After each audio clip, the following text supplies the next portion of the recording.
I'm Akhil Rajaratnam.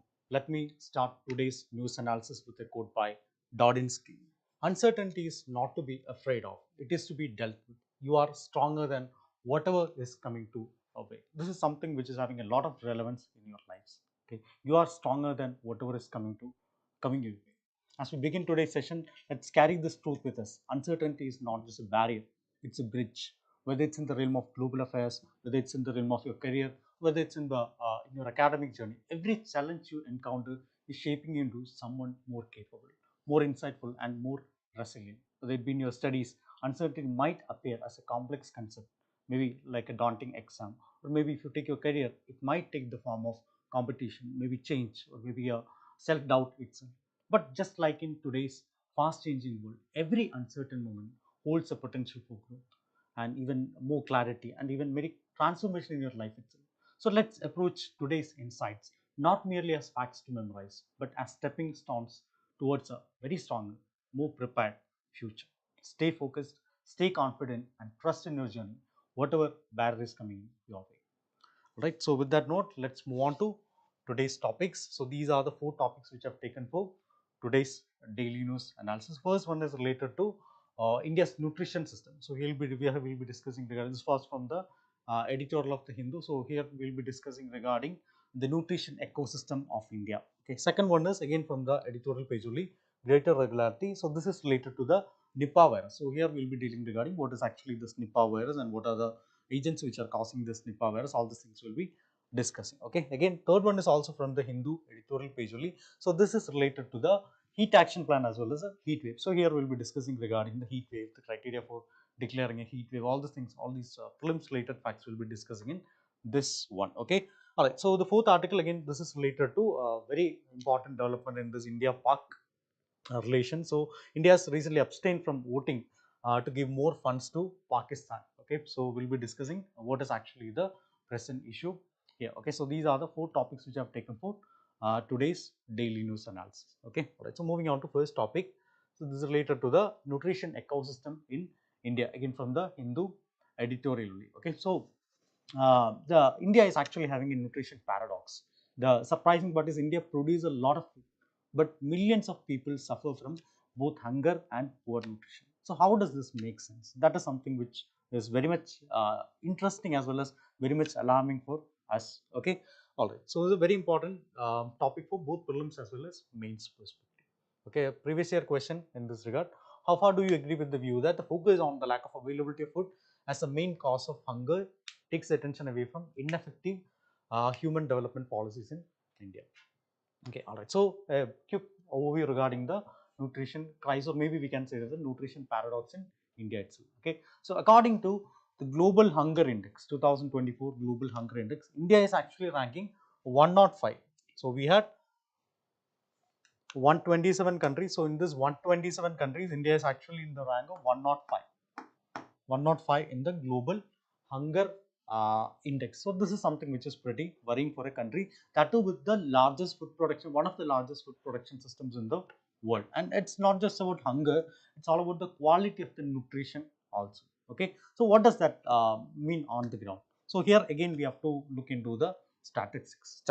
Here we can see that over 55% of in India can't afford a healthy diet. This is actually a report which has come from FAO 2022 FAO report.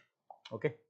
All right. So some of the important key statistics which has come from the National Family Health Survey 5. Okay. So this gives us more detailed snapshot of it. So here we can see that 35.5%, 35.5%. We have 35.5% of the children under 5 are stunted. So that means they are too short for their age and due to this malnutrition issue. And also 90.3 are wasted. So which points to the acute undernutrition which is prevailing in the country. And over 32% are overweight.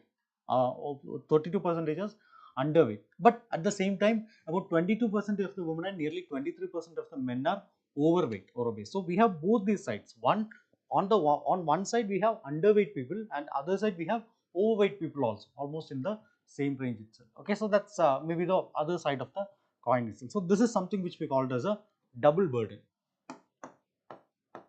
Something which we call as a double burden, okay, double burden, or this is something which is creating the paradox. People are eating but not eating right. Maybe we can conclude it like this, okay. And also let's not forget about anemia, the anemic people, and that is something which is mostly affecting the women in India, okay. Again, FAO has that statistics also, like 57% of the women age 15 to 49, so they are anemic. 57%, that is more than half of these women aged 15 to 49, they are anemic. And also again, FAO report we have already seen, 55.6% can't afford a healthy height. So again, here also we are actually crossing the 50% mark. More than half of the people are women are anemic, and more than half of the people can't even afford a healthy diet in India. So this is very much alarming for a country with one of the largest populations in the world itself, okay. Why? One of the reasons why this is happening, because the cost of a healthy diet also rose. Earlier it was 2.86. Earlier it was 2.86, but now if you see, we can see that it is almost $3.36 per person. Per person per day it was 2.86. Now it is 3.36. Okay, so this is actually a statistic, very short statistics, very recent statistics from 2017 to 2022. Okay, so now let's discuss why this is actually happening. India's food system is having a lot of issues, and maybe we can say that it's still stuck in the past. We have not much grown in that. Okay, you might be knowing that what is a green revolution. The green revolution, we have made a lot of gains, whether it be the food production, especially with the rice and wheat, but the calorie focused approach, that we have completely ignored. So this is a major reason why this is happening, okay. All right. Now moving on to the malnutrition. The country is we are not eating right, so that is one of the reasons why there is actually a malnutrition which is happening in the country, okay. So maybe this is also a problem of double burden, okay. So we have underweight people also, and we have overweight people also, and this is also something um, which is very much alarming, okay. All right. So but the calorie focused options we have completely ignored. So this took a back seat. And also the farming is largely monoculture. Monoculture means growing the same crops over and over. For example, if you are growing rice only, we are cultivating rice only. Wheat means we are cultivating wheat only. So this is something which is making a monotony in the food habits also, which is harmful both for nutrition as well as for environment. So how it is harmful for the environment? Because the soil will be getting degraded. Soil will be getting degraded. We will be using the same fertilizer. So all these things will be happening. For us, how is it going to affect us? Because we are only focused on that. For example, if you are eating rice, means we are focusing only on a carbohydrate based diet. So we are not much focusing on the protein based diet. So again, this is also causing, even though we are eating, we can say that we are not eating right, okay. So add to that the poor storage as well as the production processing infrastructure we have. So that is also one of the major reasons which is having, okay. All right, so let's break this down quick. The dominance of one of the major reasons is the dominance of rice wheat farming. That has led to the low dietary diversity. Again, the monoculture practices, especially related to rice and wheat, that has affected the environment also. So if it's affecting environment, what will happen?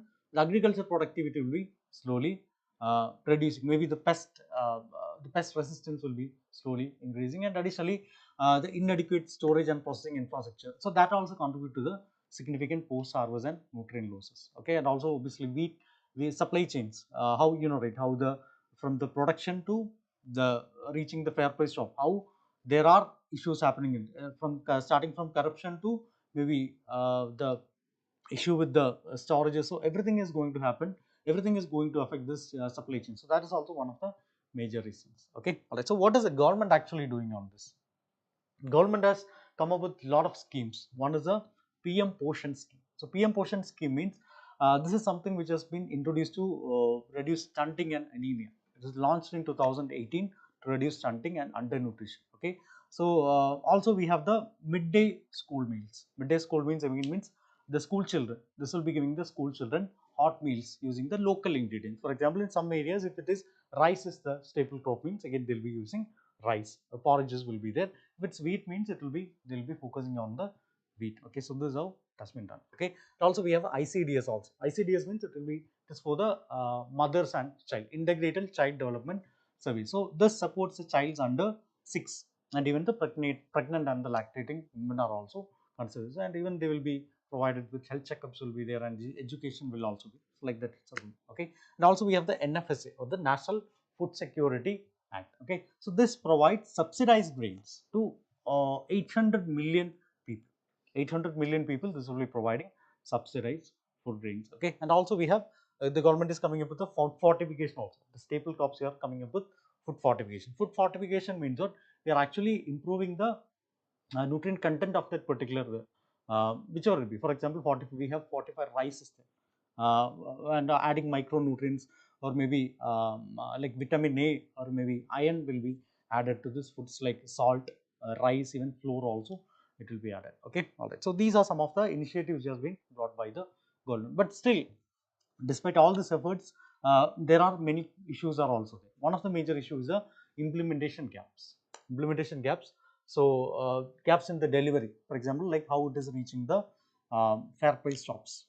Corruption is there, lack of monitoring will be there, and also obviously people are also not much aware of what is actually happening here. Low awareness, and they don't know what is a healthy diet. For example, if they are eating rice, mean daily they will be eating rice. They don't know. They will be thinking that okay, our forefathers has taught us to eat rice, so this will be good. But that is not the case. If you need to go for a balanced diet. You need to have carbohydrates. You need to have protein should be there. You need to have a adequate fiber in your diet. So then only this will be happening. Sometimes we say that okay, it's a vegetarian diet. So obviously, mostly if it's a vegetarian diet, it's actually very what it's a balanced one, but that's not the case. Even in a vegetarian food itself, if your diet is very much monotonous, it's mostly focusing on a monoculture products only, then it can be even more dangerous than eating meat itself. Okay, so like that way, and people are not aware of it.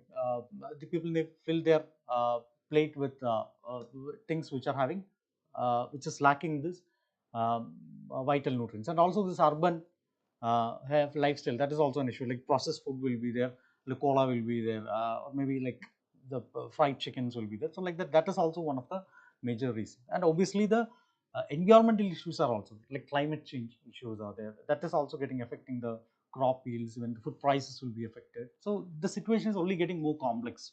So where do we go from here? So that is a thing which we have to ask. So this is something which experts also have been asking for a lot of time. Okay, so experts, even they have suggested a lot of things in this regard. So one, to think beyond this monoculture thing, think beyond this rice and wheat. We have to encourage more diverse, more fortified crops should be there, and give farmers better irrigation and market access, so that these products will be reaching the common man also in a proper. Okay, and also we need community-led models also. For example, like we have different programs, or the government itself has introduced different programs will be there. So we need to have a comprehensive coverage, like food, water, health, income, everything has to be tied together. Okay, so that's why earlier we have I've shown you statistics from the FAO that 55% of the people cannot afford a healthy diet. It's not like they cannot afford food, but they cannot afford a healthy diet. So income also has to be tied up with this particular diet. So that is also one of the major things which we need to consider. Okay, solving problems from the ground up itself. And also these things has to start from the school level itself. They also need this. School children has to be, maybe the kids has to be aware of what is actually a balanced diet. We have to think out of the box from the rice. For example, from home itself, they'll be thinking like, okay, rice is the thing which we have to eat every day. That's not something which is that's not a good way to think. We need to have a better nutrient rich and a better diverse diet. Okay, and also more private sector involvement should also be there. We need to encourage private companies also. They will also be some private companies, startups are there. They'll be focusing on only healthier products. So they also have to be promoted, and we need to label them clearly also. Some upper hand should be there for them. And obviously in the environment front, we need to go with better climate resilient foods. A push for sustainable farming should be there. Even rural support to the farmers should also be given with respect to this environment risk. And also we need to think beyond this monoculture. Okay, monoculture. So that farmers should also be encouraged to uh, grow better clothes, better crops which are bit more healthier also. Okay, so these are some of the important things which we can do in this regard. Okay, all right, moving on to next article.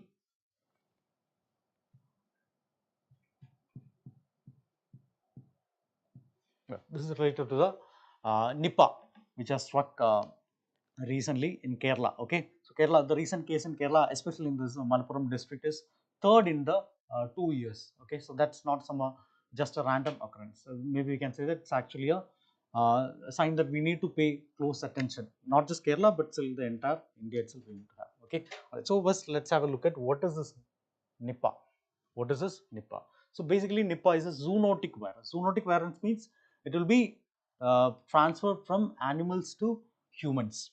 Animals to humans. So in this case, the main culprit is the fruit bats. Okay, COVID also we have seen the bats were one of the major culprits in the spreading of COVID. So like that way, Nipah, maybe we can say that Nipah came to India even before COVID itself. Okay, but still, COVID was something which have been prolongedly there, and also it has a pan-Indian reach also.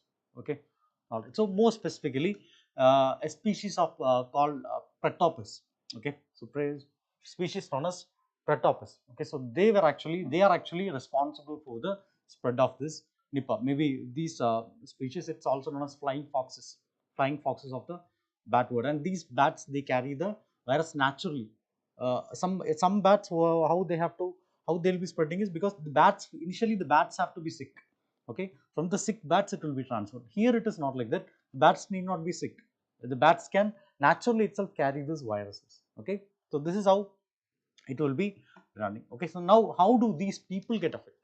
There are a few different ways how the people will be getting affected. One, by coming into direct contact with the infected bats. Okay, for example, they are touching the bat, or maybe the bat is infecting the pigs, and if you are eating the pig contaminated fruit, or maybe if you are consuming the pig, then this will be transferred to us. Okay, especially the fruits which have been bitten or maybe urinated by the bats, or by drinking the uh, date palm sap. So date palm sap is a local delicacy in some regions. So there also the date palm is also something where bats is actually having a lot of influence. So this is also one of the reasons why this Nipah gets spread in the worldwide. Okay, so once infected, the symptoms can be quite serious. In isolated cases, it can even lead to something known as acute encephalo acute encephalitis or the brain inflammation. So in isolated case, this can also happen, or we call it as a ARDS. ARDS means it's a lung failure can be caused. Okay, acute respiratory distress syndrome. So this is ARDS. So basically, the lungs started to fail, and this version seems to spread more easily between people. And the worst part is the fatality rate. Here you can see that the fatality rate is 40% to 75%. The COVID, it was not like that. 45 to 40 to 75% was not there in COVID. That's much higher than the COVID. Okay, so why should India and particularly Kerala be worried? Well, there are actually few reasons. One, Kerala has seen repeated outbreaks. It's not just one outbreak. Repeated outbreaks have been seen in Kerala, and that means it's not just a fluke. The virus could be setting up a long-term home there. Kerala can be a home of this Nipah virus, so that possibility is there. Because we other in other places it is not much prevalent. So that's a particular state has to be much more careful regarding this. Okay, so maybe we can, it can even lead to something known as endemicity. Endemicity means disease which is focusing on that particular place only. Okay, so we, and also Nipah, like COVID, we have developed vaccine, but Nipah we don't have vaccine and no cure also. Right now, the doctors can only offer some supportive care. If it's the fatal rate is, I mean, if the condition is going much worse, means ultimately they'll be catching death. Okay, no vaccine, no drugs, nothing will be there. Maybe we can give some to support the lungs, or maybe we can give something to support the brain. So like that way, that is only thing which we can do. Okay. All right. So the virus has plenty of chances to spill over. The virus has plenty of chance to spill over, and here's what it gets tricky: the virus mutates also. For example, 2018, when Nipah came to India in 2018, the virus had one particular version. Later, when it was affected again, that was another version. It's the same Nipah only, but still it's actually another version of the Nipah. So this mutation, even if you develop a vaccine, also this virus will be going beyond the mutation, so that the vaccine itself will not be able to contain this. Okay, so this thing is also happening. Okay, and maybe this opens the door for changes that might make it spread even more easily. Okay, and even more deadly also. The COVID is highly contagious with relatively low case of fatality, but Nipah is highly, Nipah means the fatality rate is more. Fatality rate is more. COVID it is 1 to 2, 1 to 2%. That is the fatality rate. Here it is 40 to 50%. COVID we have a vaccine, but here in Nipah we don't have a vaccine. So that is a major issue with Nipah compared to COVID. Okay, and also Kerala has done a pretty solid job. Even though we are saying this, Kerala was affected, but still Kerala has done a pretty solid job. Every time there is actually a case, they have responded quickly. And like how they have done for COVID, like contact tracing will be there, isolating the people, ensuring that it is not spreading from one person to another person from the isolation itself. And also in the national level, we are actually coming up with something known as a One Health strategy. One Health means coordinating human, animal, and even environmental health. Human, animal, and environmental health, everything will be coordinated together. So this strategy we call it as a One Health strategy.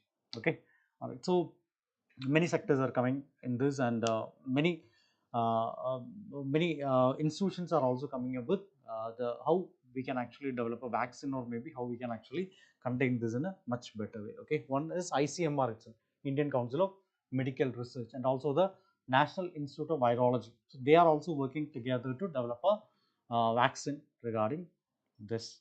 Okay, all right. So that is a government response. All right, moving on to next important article. So this is related to IMF. You know, right, what is actually happening between India and Pakistan. The war is going to be much. Just a minute. Yeah, the India and Pakistan is not having a very good diplomatic relations recently. So we are actually countering Pakistan in whatever ways it is possible, whether it be in the border front, or whether it be in the diplomatic front, or whether it be, you know, right, the Indus Water Treaty was suspended, and also the Pakistani citizens were deported from India. So like that way, many issues are happening in this response. Okay, so in this response, uh, yeah, in this way, we are actually now the latest development is like India has abstained from IMF vote to give more funds to Pakistan, citing that it is actually having a poor track record in this. Okay, so recently in this IMF meeting, India has raised this concerns. Just don't criticize Pakistan, but it also pointed a finger at the IMF itself. Okay, all right, previous year question. All right, Pakistan's IMF borrowing history. What is actually the IMF borrowing history of Pakistan?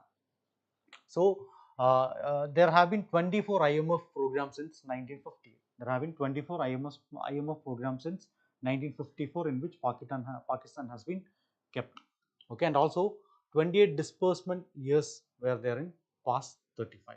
Okay, and also 4 programs since 2019. There are actually 4 programs since 2019, and the ministry is saying that there is actually poor reform.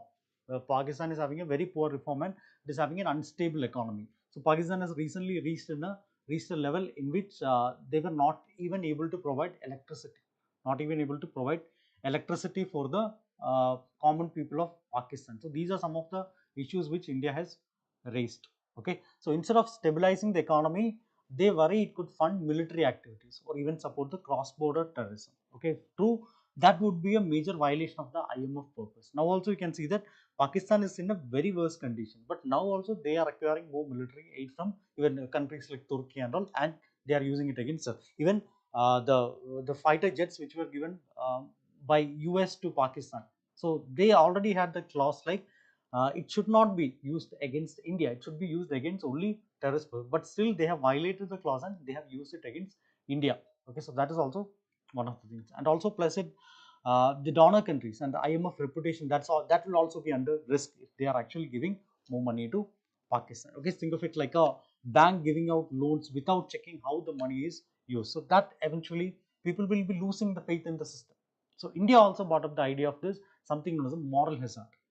Moral hazard. So this is when someone takes more risk because they think they'll always be rescued. So India fears that Pakistan might keep acting recklessly, expecting the IMF to bail out them every time. So now here's it is, even though other countries agreed with India's concern, IMF could not do much about it. Like many other organizations, many other international organizations, including the UN, IMF is also a body which is not having much power.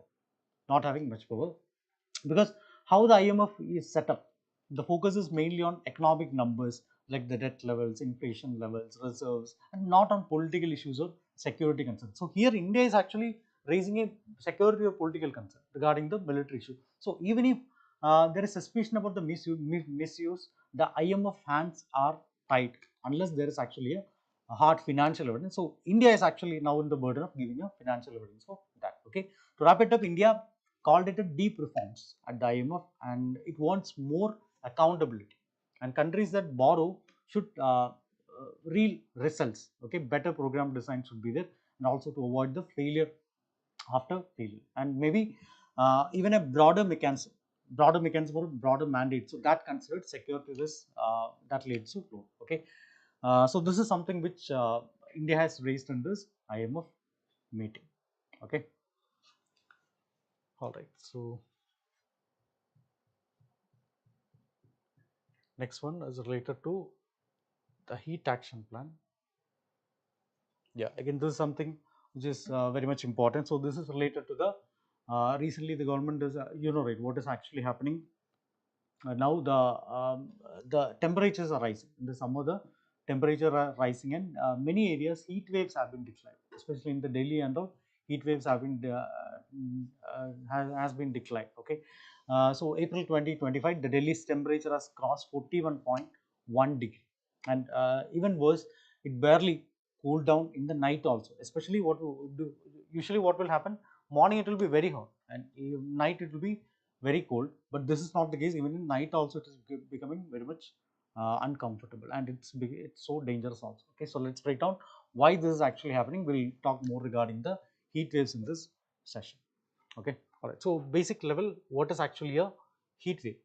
What is actually heat wave? Heat wave is actually something which is the dangerous air temperature for human health. It should be a dangerous air temperature. Okay, so it is defined by extreme heat or deviation from the normal temperature. Okay, so there is actually some criteria which IMD has come up with regarding the declaration of a heat wave. So heat wave is considered if the maximum temperature of a station reaches at least 40 degree or more for plains and at least 30 degree or more for hilly region. So this is actually the basic criteria. In the normal region, so the plain regions, it should be at least 40 degree, and in the hilly regions, if it's crossing 30 degree, then the IMD can declare a heat wave. And also based on the normal, for example, if 25 degrees is a normal temperature, how much it is deviating from the normal, based on that also heat wave can be declared. So if the departure from the normal is 4.5 degree to 6.4 degree, it can declare. For example, from 10 degree it is becoming 14 degree, or maybe 16 degree, it can IMD can declare a heat wave. Okay, and if it's a severe heat wave, if the departure is from the normal is more than 6.4 degree. Okay, and also based on the actual maximum temperature also the criteria will be changing. When the actual maximum temperature is more than or equal to 45 degree, then the heat wave can be declared. So if it's more than or equal to 47 degree, then it will be a severe heat wave. So these are some of the conditions, criteria which IMD has set.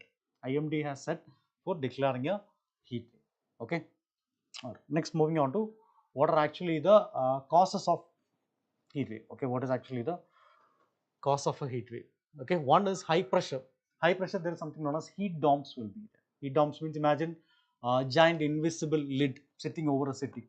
So that lid traps the heat underneath. The air can't raise. The air can't raise. The clouds don't form, and, or maybe to offer the shade, and there is no breeze to cool things off. So this is something which maybe we can call it as a heat dome. Okay, so the ground just keeps heating. So it's like an oven. And also there is this will cause something else known as a climate change also. Okay, climate change, right? So global warming is one of the major reasons why climate change is also happen. And also our planet is warming because of the greenhouse gas emissions. Okay, so obviously our greenhouse gas emissions are also rising irrespective of this UN UNFCCC targets and all, Paris climate agreement and all. The global temperature has already risen, already crossed the 1.5 degree which was set by the Paris Climate Agreement. Okay, but it's not just a global climate change. Our cities are making worse too. So this brings us to something known as a urban effect. So urbanization can also cause something known as a heat. Cities made of cities mostly devoid of the trees, especially the metro cities. We can see concrete, asphalt, glass, things, something which will be trapped way more heat than the landscapes. So fewer trees, more buildings, and less airflow. So this makes the cities even more artificial. So this is why we don't cool much. So when the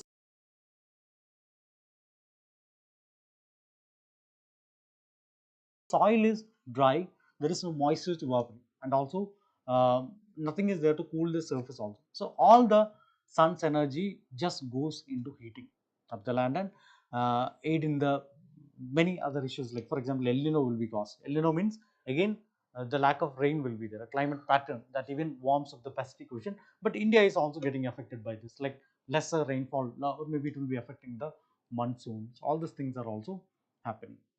And also over 90% of India's workforce is also affected by this heat waves. Why? Because mostly the Indian, especially the menial, the people who are working outside, the construction workers, the delivery people, the street vendors, so they are working outside only. So these workers are very much vulnerable to the direct sunlight, and they don't have access to any cooling or health infrastructure. For example, if the people are working inside the office, means AC will be there. So what will the how will the construction workers, how will they cool? This is something which is affecting these people. Okay, and for that India has to come up with a plan. So the article is saying that India has to come up with a heat action plan for this, and these are essentially the guidebooks. So that states and what that states and the districts used to prepare for and respond to extreme heat, and they include things like early warning systems will be there, public advisories will be there, setting up more cooling centers will be there, even changing the school and even work timings will be there. And maybe we need to make them aware of, like you should not be, you should be, maybe that the work timings has to be changed, like the peak hours has to be avoided. Construction can happen in the later period also, like for example usually if it's from 10 a.m. to 4 p.m. This is usually, this is the timing, means maybe we can prepone it. Instead of 10 a.m. maybe we can make it like, say, let's start from 7 a.m. or maybe 6:30 itself, but you should be stopping it at around 11:30, and maybe we can restart it after maybe 4:30. So like that way there should be changes in the timing also. Obviously urban designs has to be changed accordingly. Okay, so key takeaway will be like you have to redraw the urban designs, climate policies has to be changed, better worker protection has to be there. So all this has to be tied together, and we have to formulate a policy for that. Okay, and also cities need more green spaces also.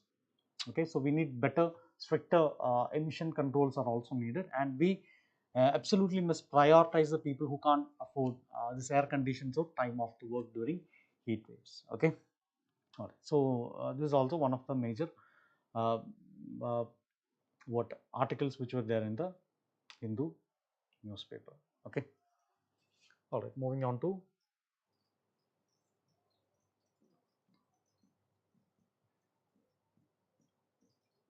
mains practice question. So again, this is from the first topic which we have discussed related to mains. Despite multiple welfare schemes, India continues to face a triple burden of malnutrition. Discuss the gaps in policy implementation and suggest corrective measures. Okay, all right. So here you can introduce by defining what is this triple burden of malnutrition. So we have undernutrition, we have hidden hunger is also there, and overnutrition is also there. So like that way you can define it, and in the body you can mention what are the gaps in the implementation, like the poor interdepartmental coordination, the what is actually the leakages which is happening in between, like the corruption is happening in between, no lack the dietary diversity, monoculture, all these things you can mention it here, and also corrective measures also. What all things you can make to or uh, bypass these gaps in implementation, like strengthening the convergence. Even here you can include the government schemes also, like the portion and all government schemes also you can include in this. Better diversifying this diet, That is also one of the things which we can do in this. Okay.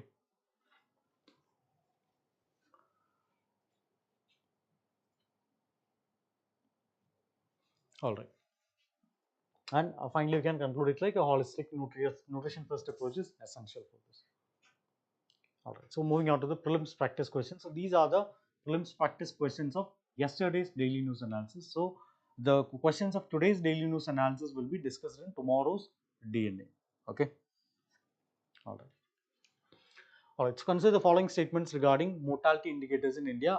Maternal mortality rate refers to number of maternal deaths occurring within a specific period for every 1000 live births, every 1000 live births recorded during the same period.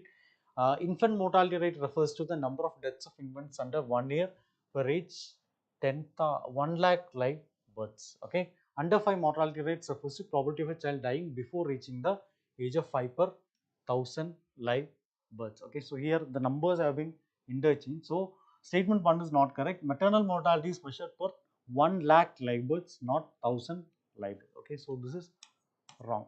Coming to infant mortality rate, IMR is measured per 1000 live birth and not 1 lakh live birth. So basically it has to come this way. Okay. So that's how it is.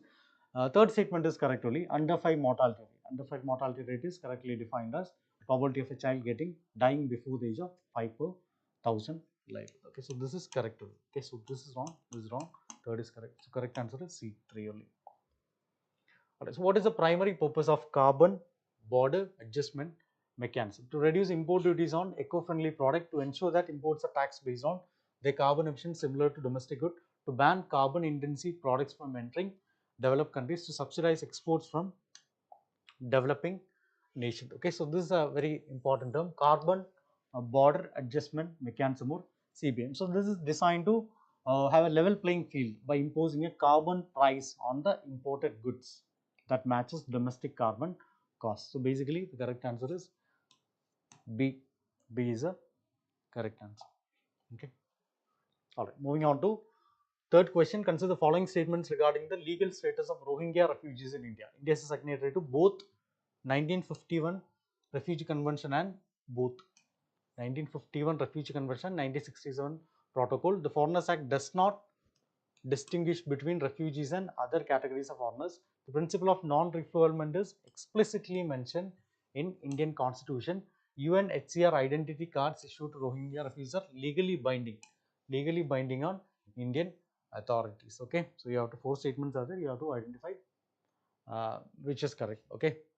All right. So regarding first statement, it is incorrect. India is not a signatory to the 1951 Refugee Convention or the 1967 Protocol. So it's not a legally bound by this provisions, which makes this statement wrong. Okay. So regarding second statement, Foreigners Act treats all the non-citizens as foreigners and does not make any distinction between this refugees, asylum seekers, or legal migrants. So this which makes this statement right. Okay. All right. Third statement, that is also incorrect. This principle of refoulement. Refoulement means not returning a person to a place where there is actually some issue, maybe the place where there is actually prosecution. Okay. So however, this is not mentioned in Constitution. Here it is said that it is mentioned in Constitution but explicitly not mentioned in Constitution, which makes this statement wrong. Okay. Fourth one is related to UNHCR. So this is also incorrect. The UNHCR cards are not legally binding on Indian authorities because India is not a party to this refugee convention. Okay, so which makes this statement also wrong. So only second statement is right, which makes B the right answer. Okay. All right. So these are the prelims questions of prelims practice questions of today's daily news analysis. So this will be available in our website navigator.narayanias.com. So you can go to the website, click on the daily quiz link, and you will be directly able to attend it from there itself. Okay. So we have questions are there, and these will be discussed in tomorrow's daily news analysis. Okay. All right. So that's it for today. Thank you.